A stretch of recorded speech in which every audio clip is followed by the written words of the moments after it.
Essa disciplina ela vai tratar, o ator principal é luz, né? E o luz é um adjetivo para radiação óptica, e radiação óptica é aquela radiação eletromagnética que tem uma frequência dentro de uma faixa específica, né? Que não é apenas, se fosse radiação óptica visível, seria na região espectral visível, né? Do azul até o vermelho.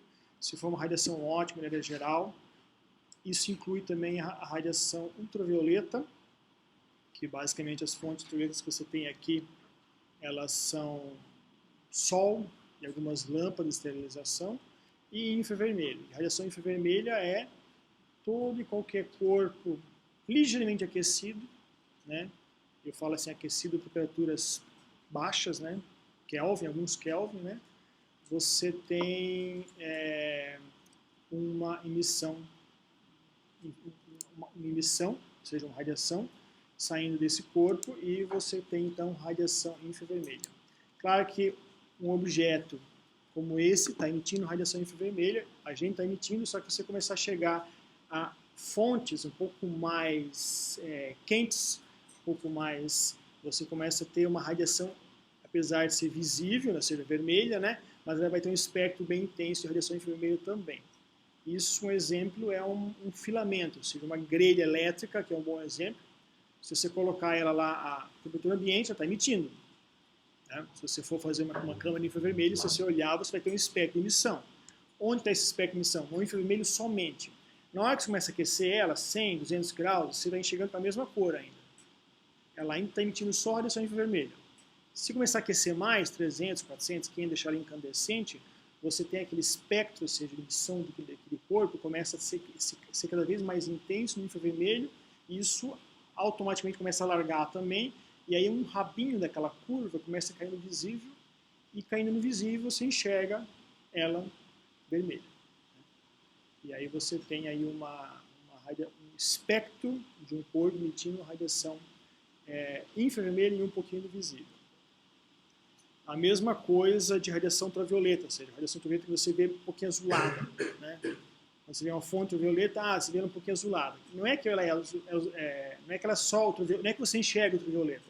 É que provavelmente aquele espectro ultravioleta que está emitindo só no V, que você não enxerga nada, ela tem um rabichinho ali para o azul, e aí você começa a enxergar ela como azulada, como azul, violeta, coisa parecida. Tá bom? Então, o objetivo principal aqui é estudar radiação óptica. E nada melhor do que estudar primeira aula como hoje, não ficar entrando num assunto muito específico, mas dar um pouquinho de visão. E o que é essa visão? Ou seja, como você consegue gerar radiação? Visão, de maneira geral, assim, vai ser uma aula assim, mais superficial em termos de contas. A ideia é fazer nada hoje e tentar trazer à tona o que é essa radiação. O primeiro tópico que eu queria colocar hoje para vocês é geração de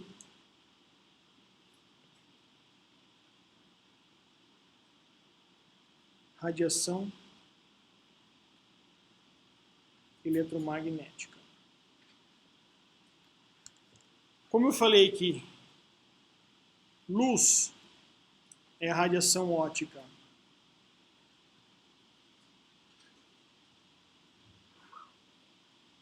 visível e ultravioleta visível e radiação infravermelha é radiação óptica. E tudo isso aqui são o quê? São ondas.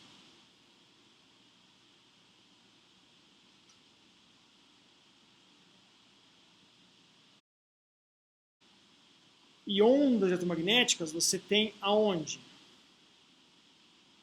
ao longo do curso que vocês tiveram? Vamos agora pegar Física 1, Física 2, Física 3, temos Física 4 agora.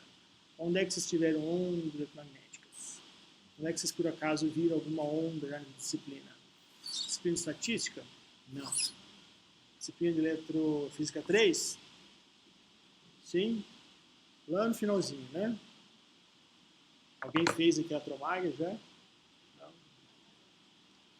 Obviamente a Atromag vai ter, né?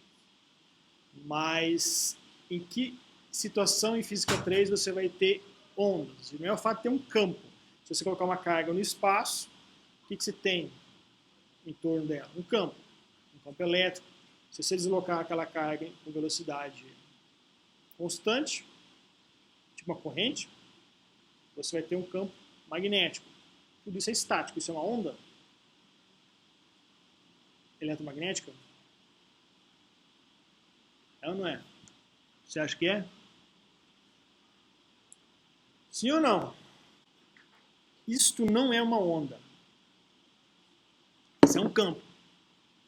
Então, quando você tem uma configuração de cargas ou um certo configuração de corrente ali que está saindo de velocidade constante, aquelas correntes, ou com as cargas estáticas paradas, nessas duas situações você tem o seu campo elétrico, seu campo magnético, mas você não tem onda eletromagnética. O que é uma onda eletromagnética, então?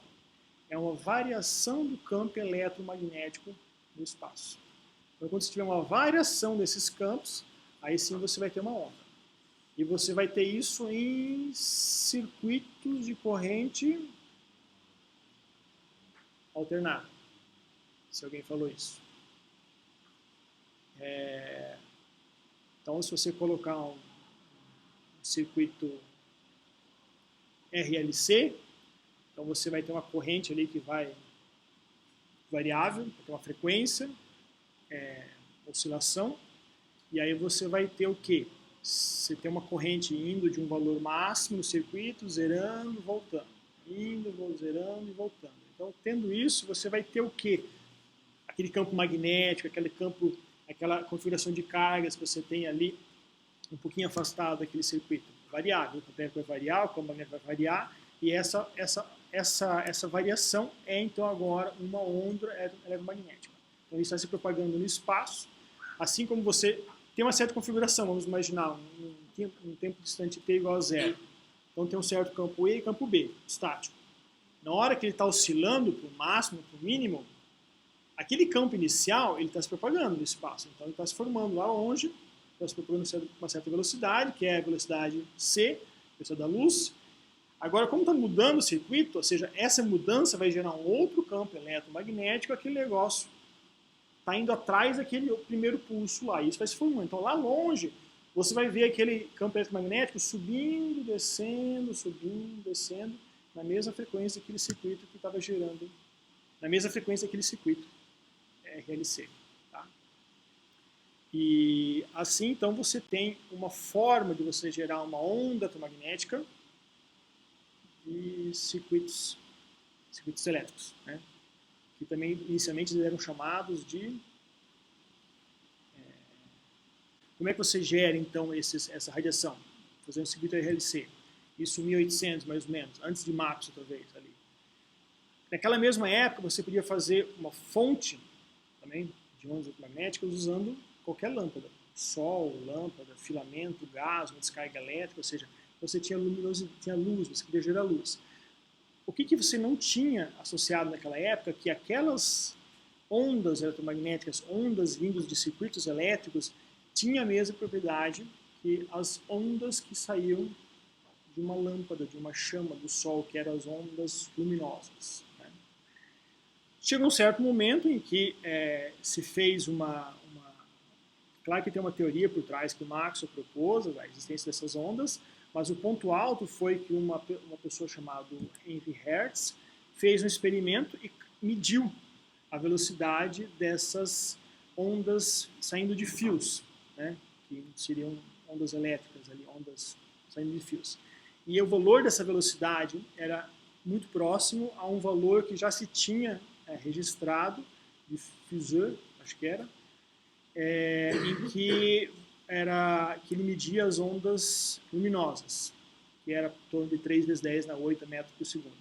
Fazendo isso, deu indício, bom, então acho que aquelas ondas que Maxwell está falando, que tem toda aquela bagagem de eletromagnetismo, essas ondas são, na natureza, são as mesmas ondas que as ondas que Newton estudou quando passou pelo prisma, que Fizeau mediu com aquela roda dentada, né, em que você tem então uma mesma natureza. Então esses dois exemplos que eu dei foi porque a física 3 é uma coisa que vocês sabem, né, que vocês estão saindo agora, e a outra que é uma fonte luminosa, é uma fonte que vocês conseguem enxergar, que é uma fonte visível, né. O interessante é que essas duas situações, as duas características de onde que saem essas ondas estão associadas a cargas aceleradas ou desaceleradas, tá? Então, como na parte elétrica você tem situações estáticas, não geram propagação de ondas, quando você tem transições, ou seja, imagina um gás que você joga uma certa energia nele, elétrica, né? Ou outra fonte luminosa, então você excita aqueles átomos, ele sobe para um estado eletrônico superior, pensa que os níveis de energias, né, de uma estrutura atômica, molecular, e quando você leva isso para um estado superior, o que você está fazendo? Você está levando uma configuração de carga numa certa configuração e passando para cá. Se você está deslocando ela, alguma coisa está acelerando, desacelerando, mudando de estado ali, né? Então tenta visualizar que você também tem um deslocamento de carga ali. Então o deslocamento de carga está acelerando em algum momento, né? E aí você tem, ou seja, uma absorção de radiação ou uma emissão de radiação. Considere, por exemplo, um circuito como esse aqui,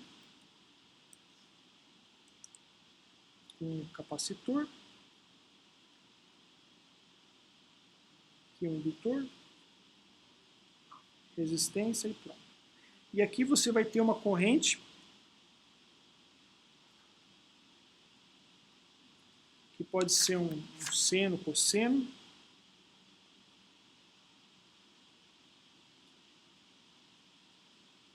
e essa frequência de oscilação vocês sabem melhor do que eu, que ele depende da indutância, da capacitância e não depende da resistência.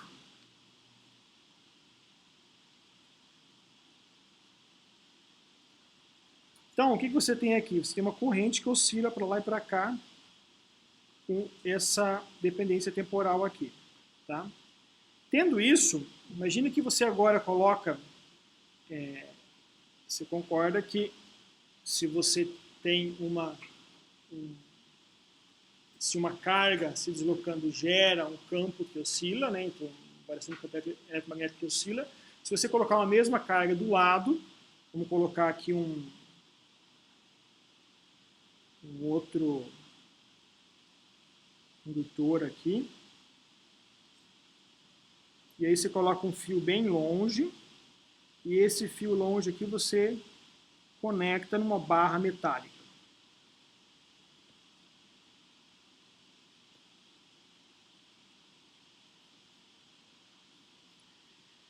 O que vai acontecer com as cargas que tem aqui nesse fio aqui?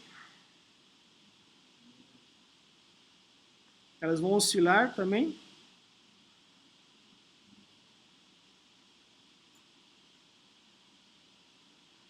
Se mover da mesma maneira como está a fonte original ali.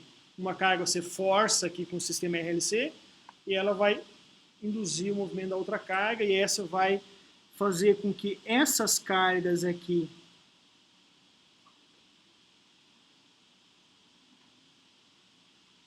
também se desloquem. O que acontece com isso?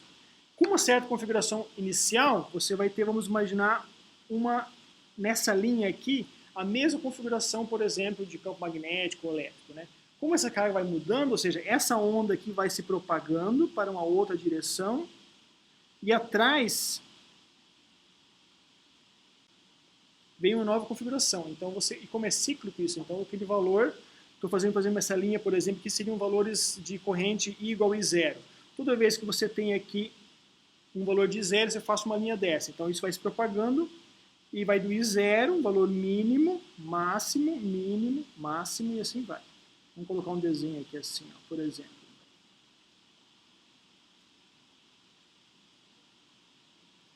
Então você tem um valor I0 em cima dessa linha aí.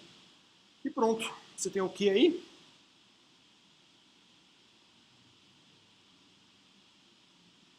Uma antena.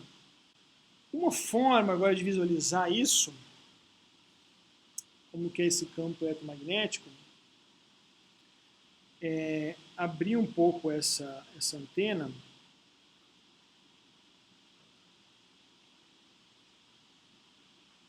e pensar num dipolo.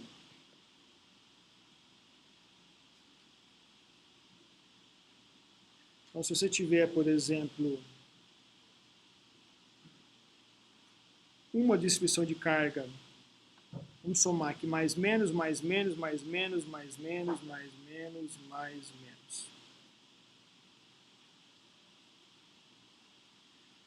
Quanto você tem aqui de campo elétrico e campo magnético igual, distante da fonte, igual a zero. Agora você começa a fazer uma corrente aqui. Se você tiver uma certa corrente,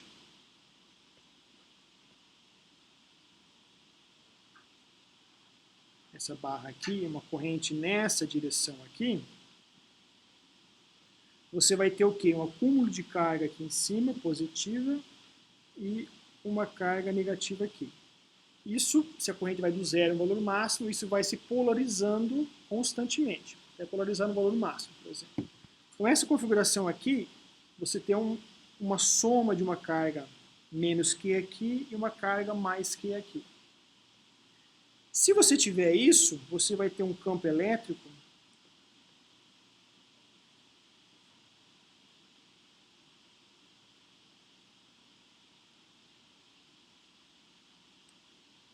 mais ou menos assim, como se fosse o campo de um suposto dipolo.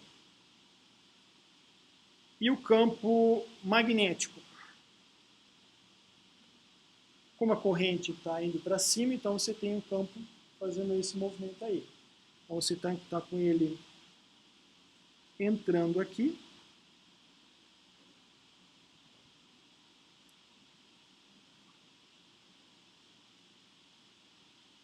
E saindo com ele aqui.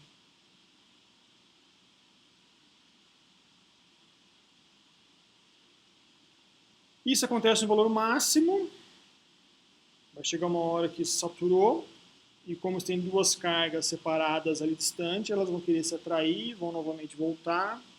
Claro que isso vai estar um sistema RLC, por exemplo, fora daqui, né, fazendo isso, mas ele vai chegar numa configuração máxima, polarizada, voltando, então você vai ter uma configuração provavelmente similar à inicial, que seria uma condição não exatamente assim como está desenhado aqui, mas uma distribuição de cargas mais homogêneas, e uma configuração final em que você tem isso,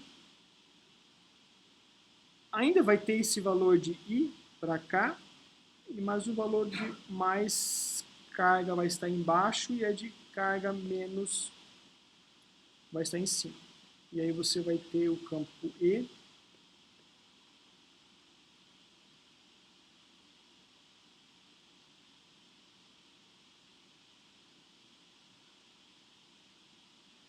dessa maneira, e agora o B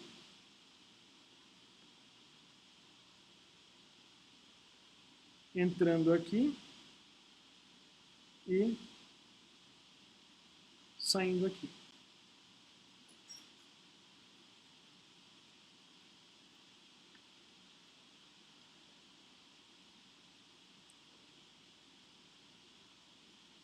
Pode ser igual a zero. Pode ser igual a zero aqui. Instantaneamente, né? E aqui o E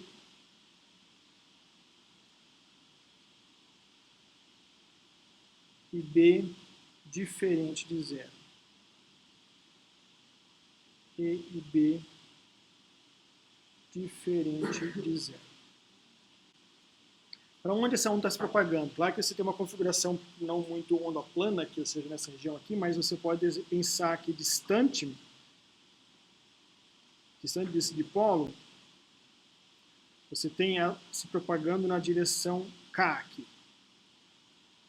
E aqui você pode chamar isso de... Você pode chamar isso aqui de I. Versor I para cá. K para cá, então fica o J para cima. Aqui. Ok? IJ, vetorial IJ fica em direção K. Isso. Como que você tem o valor? Pensa o valor do... Vamos fazer um gráfico do campo elétrico.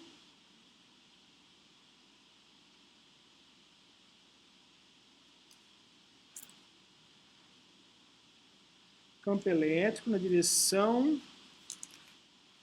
Tudo bem, o campo é meio variável ali, né? Mas vamos pensar em termos de um valor de módulo na direção desse plano da folha aqui, seria a direção I. Vamos colocar aqui o EX, componente EX. Você vai ter um valor 0 aqui no começo, um valor 0 aqui no final, no meio, desculpa. Então essas duas extremidades aqui, então esse caso aqui é para cá, e este é para cá, tá bom? Esse valor aqui, ó, vai para o I negativo. Então você tem um valor que começa um campo elétrico 0, começa a aumentar, atinge o valor máximo. Como eu falei, vai começar a saturar, ou seja, aquela corrente começa a voltar até zerar, então esse campo começa a diminuir. Seria como um dipolo elétrico um pouquinho mais fraco. E agora ele passa pelo 0 e inverte.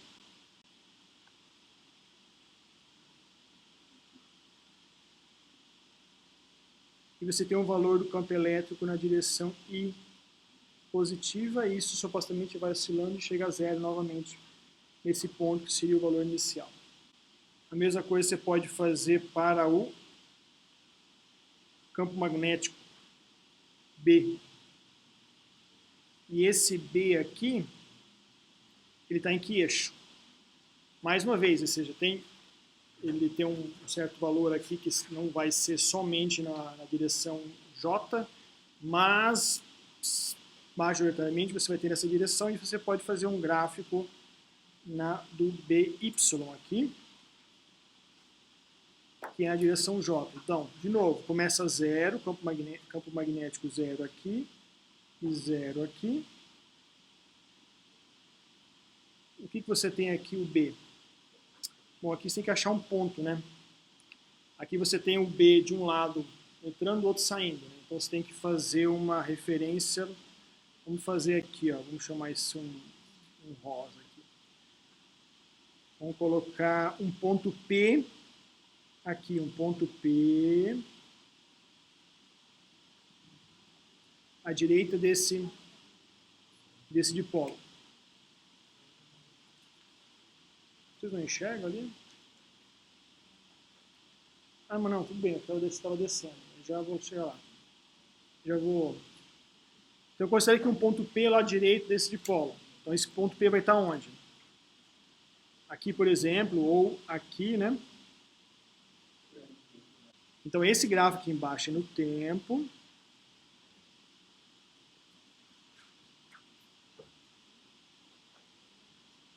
Segundos.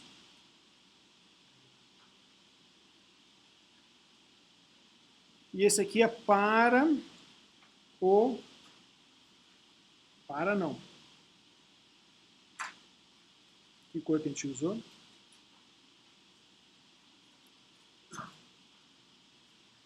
No ponto P. Então, nesse ponto P aqui, quando está na configuração 0, o ponto P está mais ou menos aqui assim. Lembra que esse ponto P que eu estou desenhando aqui é referente a essa configuração aqui. E esse aqui em relação a essa, tá bom? Não vou desenhar isso, mas estão sabendo. Então, nesse caso aqui é 0. No segundo caso aqui, como é que está o valor de B? ele está começando a entrar. Então, está na direção J negativo. Então, o valor aqui de P, o valor de B no ponto P, ele está negativo. Ele vai ficando cada vez mais negativo nessa região aqui. Atinge o valor máximo, assim como aumenta a corrente, quando a corrente é máxima, o seu campo magnético é máximo também. Como a corrente vai diminuindo, porque as cargas acabaram naquela deslocamento de carga naquela direção, o campo B vai diminuindo também, vai chegar no ponto zero, que é essa configuração aqui, e depois o campo sobe, ou seja, que é essa região aqui assim, ó, lá direito do dipolo. Então o campo B está saindo da folha. Está saindo da folha, ele vai começar a assumir valores positivos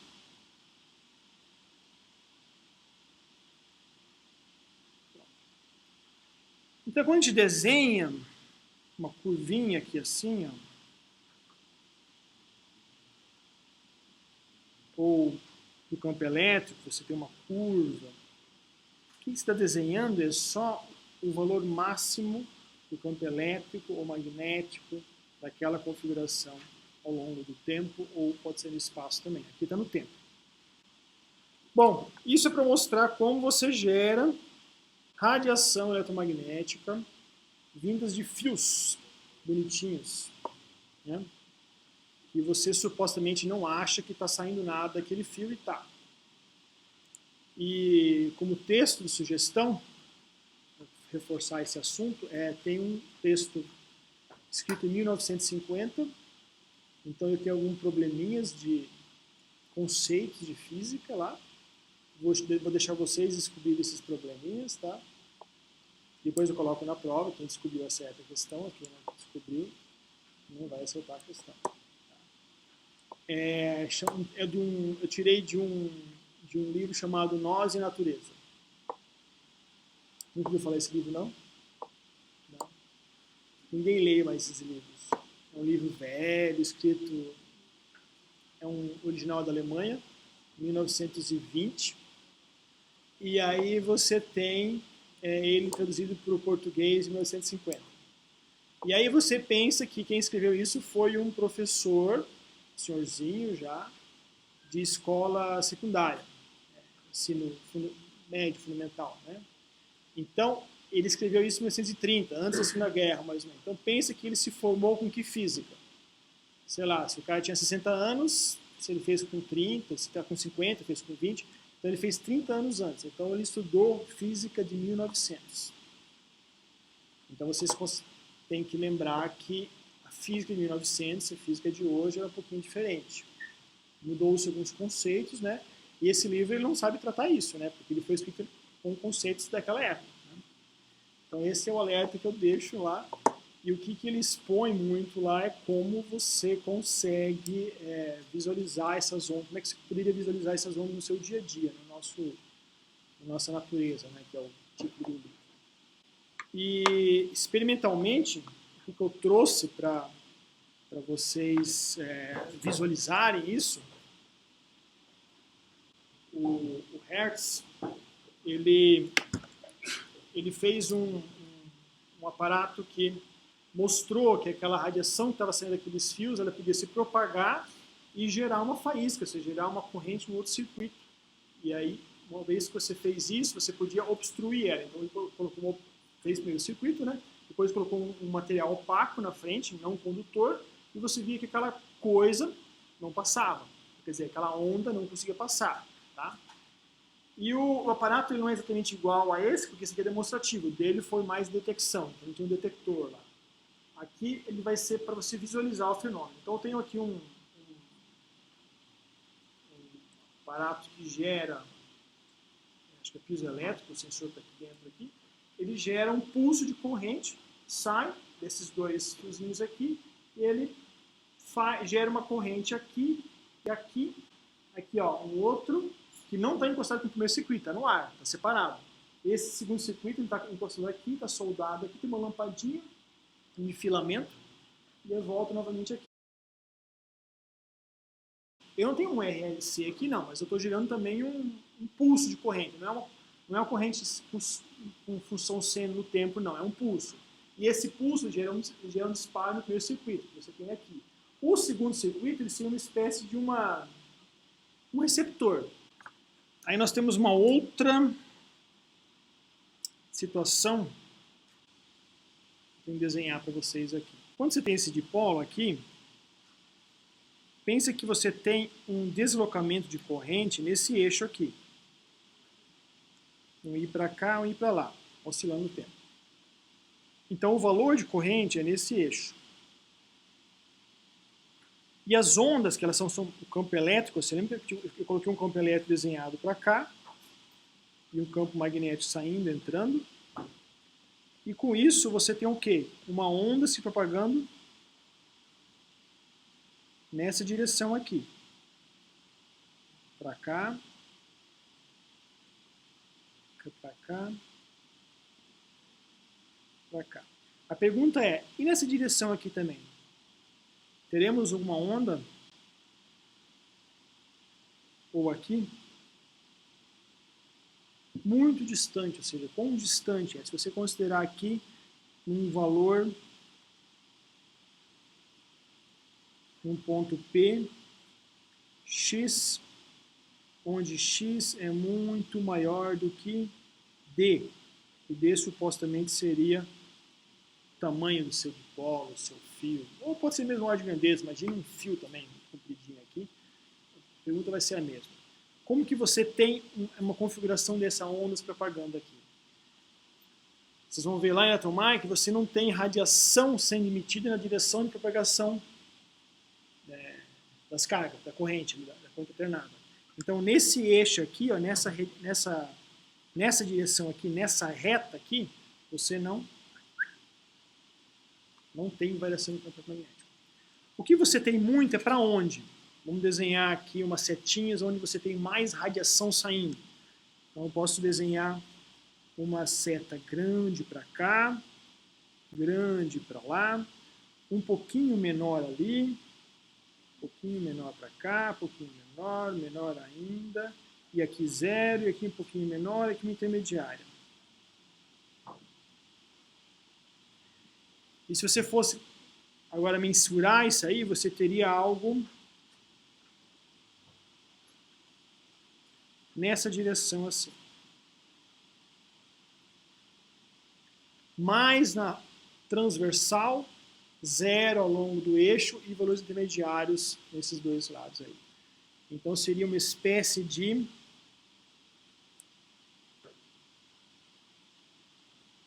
toroidal.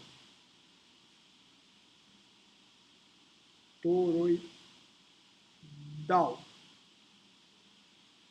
Um toroide. Imagina que você tem ali agora, olhando de frente, como que seria essa emissão, né? Se você tiver o fio, a corrente saindo do papel, você vai ter o quê? Como é que vai ser a simetria aqui? Se você estiver olhando um outro plano. Que plano que era esse aqui mesmo? Isso aqui era um plano, pelo desenho anterior, a gente chamou isso aqui de IK. Esse aqui é o plano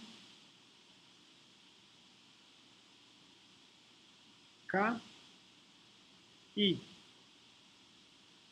Agora, como será o plano olhando de frente? Desenhando aqui. JK. Então a corrente está saindo do papel aqui, saindo e entrando, oscilando ali. Como seria essa propagação? Como seriam essas frentes de ondas propagando no espaço?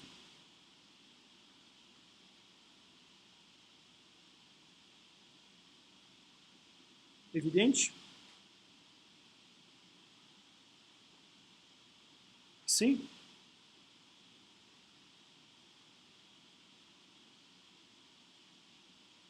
Emissão radial.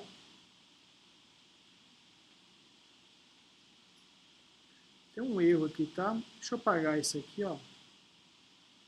esse K aqui, eu chamei de caversor, não é caversor não. O caversor, ele está onde? Está nesse eixo aqui, ó. Esse eixo do transversal ao corrente. Esse K que eu desenhei, na verdade, aqui, depois a gente pode ver com mais calma isso, mas é o vetor. É um K se propagando, direção de propagação daquela onda, tá bom? Então você tem uma propagação aqui toroidal, ou seja, esse K aqui, K vetor. E aqui também é a frente da onda, ou seja, o K, a direção de propagação, não K versor, K vetor, é nessa direção aqui. Ok? Agora você tem uma radiação chamada radiação síncrotron.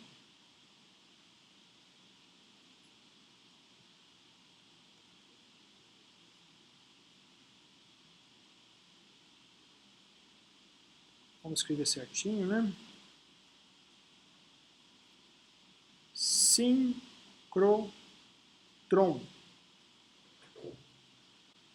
Como que é essa radiação?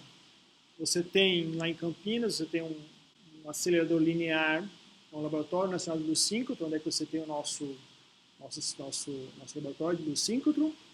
E basicamente o que eles têm lá é um acelerador enterrado na Terra.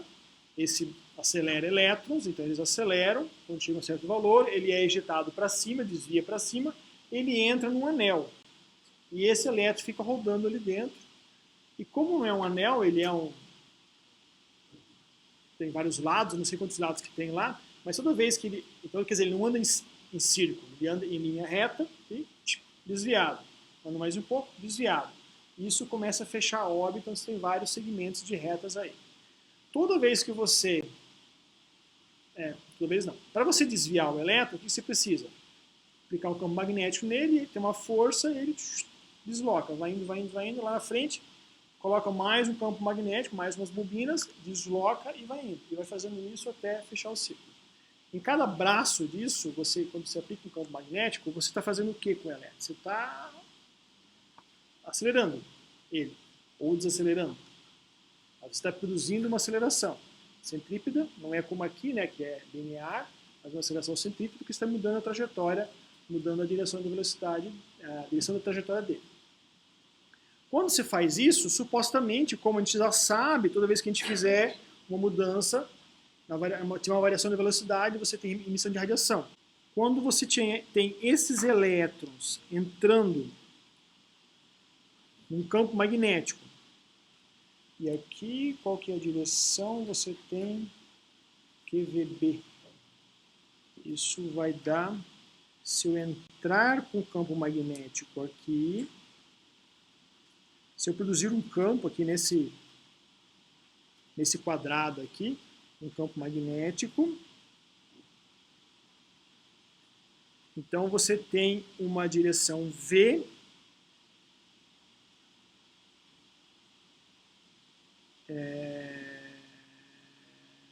B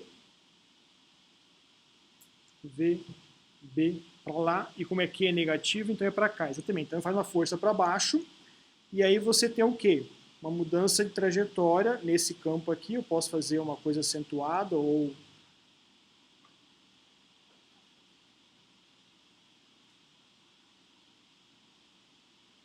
que aqui entra com certo valor, depois diminui, e quando você faz isso, a emissão da radiação fica na direção tangente a isso. Então aqui você tem um certo ângulo sólido aqui, ômega, onde você tem aqui a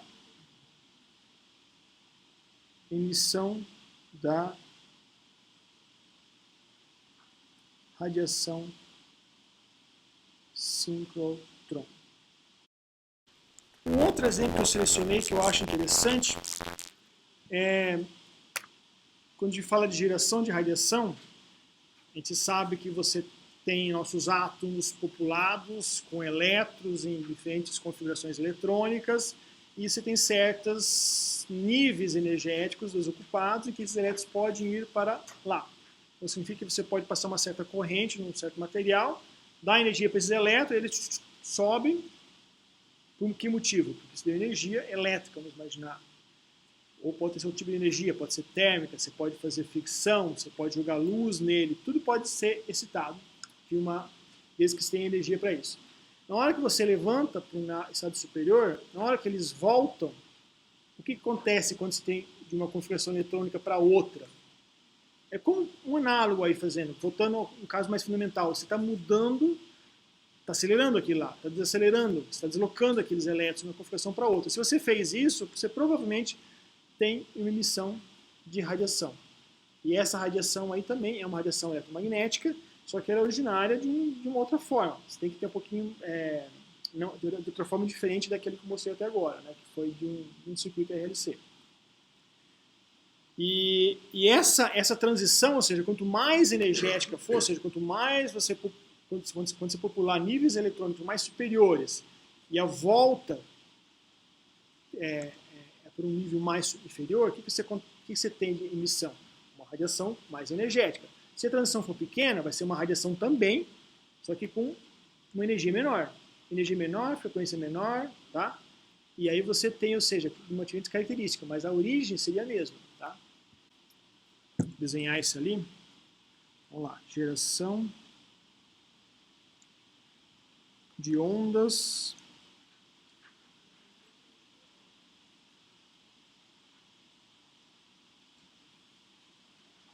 magnéticas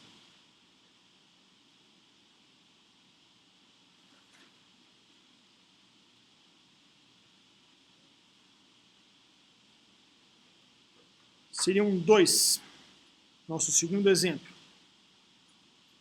Então, se você tiver um átomo e tem uma certa configuração eletrônica, e essa configuração agora você joga uma certa energia,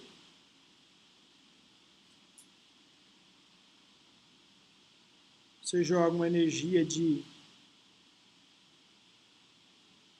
excitação. O que pode ser?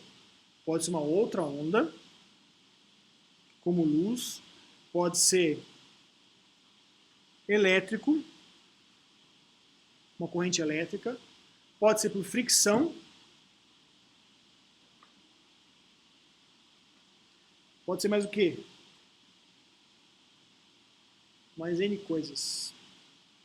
Mas pense que basta você dar energia para ele, o que você vai conseguir? O que é isso aqui? Como é que você consegue desenhar isso aqui? Você pode desenhar essa estrutura eletrônica como um gráfico onde você tem nesse eixo aqui energia e no eixo X aqui apenas uma representação, em que você tem um estado 1 qualquer e aqui em cima um estado 2. Então, esse estado aqui, essa primeira configuração, onde é que estão os elétrons? Estão aqui.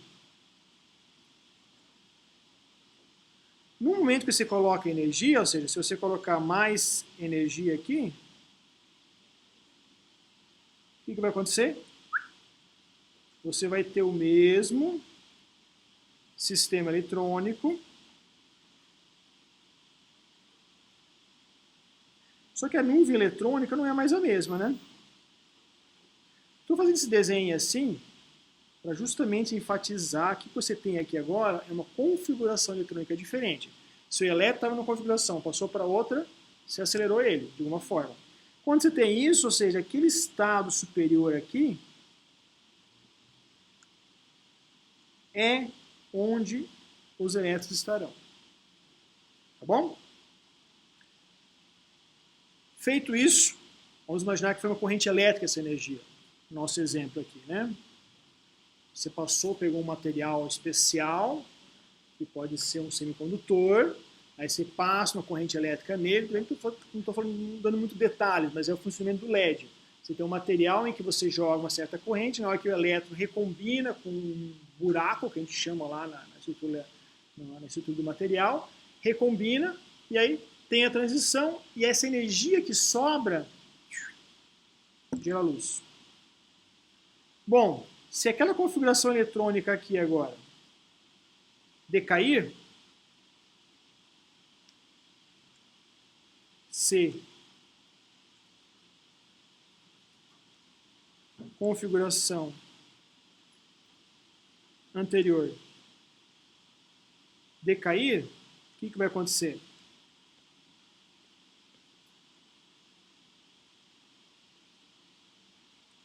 Aquele nível E2 não vai ser mais populado. Quem vai ser populado é o nível inferior. Os elétrons vão voltar para cá. E o que vai sair daqui? Energia. Energia na forma de uma onda eletromagnética. Um fóton? Ou não? Isso pode ser um fóton? Pode, né? E o anterior também pode ser um fóton?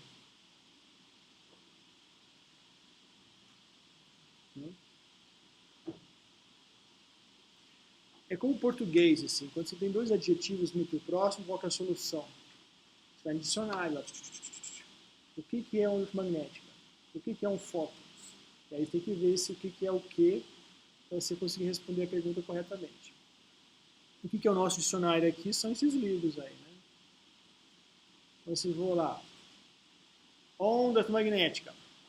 Não sei o que, uma pulso, uma variação do campo eletromagnético no espaço, viaja com velocidade de C de 3 vezes 10 na oitava magnética por segundo. Beleza. Fóton. Fóton é uma onda eletromagnética, blá blá blá, blá blá blá, blá blá blá. Bom, então o fóton é um pacote, que a gente fala, né? Não vou entrar em detalhes agora também, mas é um pacote de energia quantizado, né, de radiação eletromagnética, bom, e que é um termo cunhado em torno de 1900, né, por Einstein, que até aquele momento se falava que toda a radiação eletromagnética gerada era contínua. Então, uma onda eletromagnética de Maxwell, ela é contínua. Assim. Se você colocar um sensor lá e absorver uma certa energia, então se você absorver aquela lá, eu podia absorver um pouco mais, um pouco menos, então não há a necessidade de ser pacotes. E o que o Einstein falou, não, esse negócio só se propaga em quanto de energia, uma certa quantidade que não pode ser menor que um certo valor, ou com valores definidos. Tá bom? Eu reservei isso para uma próxima aula que fala sobre essa natureza da luz, ou seja, a natureza da radiação magnética. O que é um fóton, o que é uma onda magnética e o que se tem de teorias atuais que explicam a natureza da radiação eletromagnética hoje. Tá? Então essa energia que sai aqui, você pode chamar de fóton também, mas é uma energia, é uma onda magnética e ela vai ter uma energia de igualzinha a essa transição aqui. Tá? E você pode chamar isso de quanto de HNI, por exemplo, né? E você tem uma certa frequência. Isso que não vai falar agora, não. Só quero falar que a energia vai ser correspondente a essa diferença aqui. Energia do fóton, da onda, vai ser igual ao nível, a energia do nível superior menos a energia do nível inferior. O que é uma recombinação de um elétron com um buraco, ou seja, uma vacância de um lugar? Temos químicos aqui, eu acho, né? Isso deve ser um, né? Não. O que é um elétron se recombinando com uma vacância num outro átomo, né? Quando ele encontra aquilo lá, o que acontece? Ele está caminhando, né? Vamos fazer o modelo física 1, né? ele vem bonitinho caminhando lá, de repente ele encontra um buraquinho e cai para cá. É isso. Quando isso acontece, ou seja, sobe energia, e essa energia é um fóton. Então, onde que está a onda eletromagnética antes dessa recombinação? Não me pergunta. Algum lugar tem que estar, né? Mas tem uma energia associada ali em que você está sendo transportado para aquele potencial ali, né? Ele tem esse potencial. É a mesma coisa, você perguntar onde é que está a onda eletromagnética naquele sistema capacitor, indutor, resistência e bateria. Onde é que está a onda ali? Em lugar nenhum, né? Ela se forma na hora que você tem uma variação